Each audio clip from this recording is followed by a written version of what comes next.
Assalamualaikum warahmatullahi wabarakatuh. Salam sejahtera untuk kita semua. Perkenalkan, nama saya Rahmaniyar M. Nama isyarat saya. Saat ini saya bertugas di SLB Negeri 1 Bulukumba, tepatnya di Kabupaten Bulukumba, Provinsi Sulawesi Selatan. Saya mengajar anak kelas 6 SD dengan hambatan intelektual.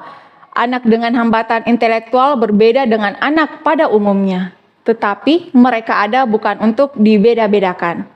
Pada video kali ini saya akan mengangkat judul Memerdekakan Murid dengan Hambatan Intelektual menggunakan pendekatan berdiferensiasi.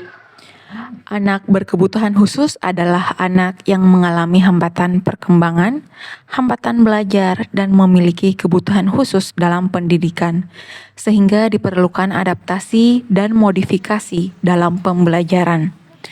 Anak dengan hambatan intelektual berbeda dengan lamban belajar. Hal ini disebabkan individu dengan kondisi lambat belajar dapat menyelesaikan tugas-tugas akademik walaupun lebih lama dari sebayanya.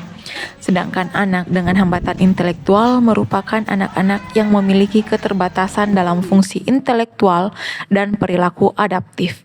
Fungsi intelektual berkaitan dengan kemampuan anak dalam belajar, berpikir, dan menyelesaikan masalah. Dan masalah perilaku adaptif pada anak dengan hambatan intelektual berkaitan dengan kemampuan dalam menyesuaikan keadaan yang terjadi di masyarakat dan lingkungan sekitar, seperti keterampilan sosial dan keterampilan berkomunikasi. Ki Hajar Dewantara memberikan pemikirannya tentang dasar-dasar pendidikan. Pendidikan bertujuan untuk menuntun segala kodrat alam dan kodrat saman yang ada pada murid, agar mereka dapat mencapai keselamatan dan kebahagiaan yang setinggi-tingginya. Murid datang ke sekolah dengan beragam perbedaan. Jadi tidak adil jika guru hanya menyampaikan materi di kelas tanpa melakukan asesmen pada murid. Kita perlu mengenal bakat dan minat murid agar dapat merancang pembelajaran sesuai dengan kodrat anak yang relevan dengan pemikiran Ki Hajar Dewantara. Hal ini sejalan dengan pemikiran Bapak Pendidikan kita, yaitu kita perlu menggunakan beragam strategi untuk menyesuaikan kebutuhan belajar murid sesuai dengan bakat dan minatnya, sehingga kebutuhan belajar murid itu dapat terpenuhi. Kurikulum Merdeka saat ini sangat selaras dengan pemikiran Ki Hajar Dewantara. Konsep utama yang saya pelajari dari filosofi Ki Hajar Dewantara adalah memanusiakan manusia. Yang saya maknai dalam hal ini adalah bagaimana kita mampu sebagai guru yang inovatif memberikan kebebasan kepada anak didik kita untuk lebih merdeka dalam belajar. Mampu menuntun mereka sesuai bakat dan minat yang dimilikinya agar mereka bisa mencapai kebahagiaan yang setinggi-tingginya. Saya ingin melakukan perubahan terkait metode pembelajaran yang selama ini saya terapkan di kelas dengan mengaktualisasikan konsep pemikiran Ki Hajar Dewantara. Salah satunya adalah pembelajaran yang berpusat pada murid. Pembelajaran berdiferensiasi adalah suatu pendekatan pembelajaran yang dirancang untuk memenuhi kebutuhan belajar yang beragam dari setiap siswa dalam kelas. Tujuan utamanya adalah menyediakan pengalaman belajar yang bermakna dan sesuai dengan tingkat pemahaman serta gaya belajar murid. Membelajarkan murid dengan hambatan intelektual tidaklah mudah. Seorang guru pendidik khusus perlu meningkatkan strategi pembelajaran sehingga mampu menuntun murid untuk lebih mandiri dan memiliki keterampilan. Pada satuan pendidikan luar biasa atau pendidikan khusus, kita sering menjumpai setiap murid yang memiliki hambatan. Tidak lepas dari itu, setiap murid juga memiliki kesiapan belajar, gaya belajar, minat dan bakat dan kecepatan belajar yang berbeda. Pembelajaran berdiferensiasi seperti ukuran baju yang berbeda. Setiap anak memiliki ukuran tubuh yang unik, dan begitu pun dengan kebutuhan belajarnya. Pembelajaran diferensiasi memerlukan asesmen awal agar seorang guru dapat memetakan kebutuhan belajar murid melalui 3 aspek, yaitu kesiapan belajarnya, minat belajar, dan profil murid.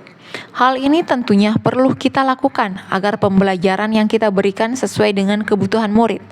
Kebutuhan belajar murid ini harus selalu menjadi dasar untuk praktik diferensiasi yang kita lakukan di kelas. Dalam pembelajaran diferensiasi, lingkungan belajar sangatlah berpengaruh dengan implementasinya. Lingkungan belajar adalah semua kondisi yang dapat memberikan pengaruh terhadap subjek yang terlibat dalam proses belajar mengajar, terutama pendidik dan peserta didik, yang secara langsung menjadi pusat dari proses pembelajaran itu sendiri. Lingkungan yang kondusif harus ditunjang oleh berbagai fasilitas belajar yang menyenangkan, seperti sarana, laboratorium, pengaturan lingkungan, penampilan, dan sikap guru.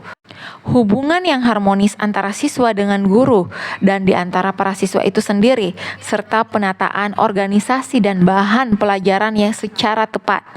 Alasan menciptakan lingkungan belajar yang nyaman adalah agar dapat belajar dengan lebih efektif dan efisien. Lingkungan belajar yang nyaman dan kondusif akan membuat waktu belajarmu lebih efektif dan efisien. Bagaimana tidak? Ketika belajar dengan suasana hati yang senang, otak akan lebih mudah menyerap sebuah materi. Ada beberapa tantangan dalam menerapkan pembelajaran diferensiasi ini di kelas saya, di mana lingkungan belajar yang belum memadai seperti suasana kelas yang belum tertata dengan baik, ruangan yang kecil sehingga keleluasaan gerak terbatas, dan saya kewalahan dalam menyiapkan konten pembelajaran yang berbeda untuk memenuhi kebutuhan belajar murid saya di kelas. Setelah saya memahami konsep pembelajaran berdiferensiasi, saya menyimpulkan bahwa hal terpenting yaitu bagaimana siswa mampu memenuhi tujuan pembelajaran, mau prosesnya berbelok, mendaki, atau berjalan lurus, yang penting sampai ke tujuan dengan selamat. Hal ini relevan dengan langkah yang bisa kita tempuh dalam menerapkan pembelajaran berdiferensiasi. Langkah awal yang saya lakukan di dalam kelas adalah berbenah dan menciptakan suasana kelas yang nyaman dan aman. Langkah kedua yang saya tempuh yaitu menelusuri profil murid, kemampuan awal, minat, dan gaya belajarnya melalui asesmen diagnostik awal, kemudian merancang jadwal. Adapun cara untuk mengukur perkembangan belajar capaian murid yaitu dengan penilaian sikap, tes tertulis, dan tes lisan secara berkala. Dengan menerapkan pembelajaran berdiferensiasi, hasil belajar murid menjadi meningkat karena terciptanya suasana kelas yang menyenangkan. Murid senang dan aktif dalam mengikuti pembelajaran. Hal ini dapat meningkatkan hasil belajar murid karena mereka tidak merasa bosan lagi di dalam kelas. Pendekatan berdiferensiasi juga mampu menciptakan kemandirian mereka dalam menyelesaikan tugas. Hal ini karena pembelajaran disesuaikan dengan kemampuan belajar murid.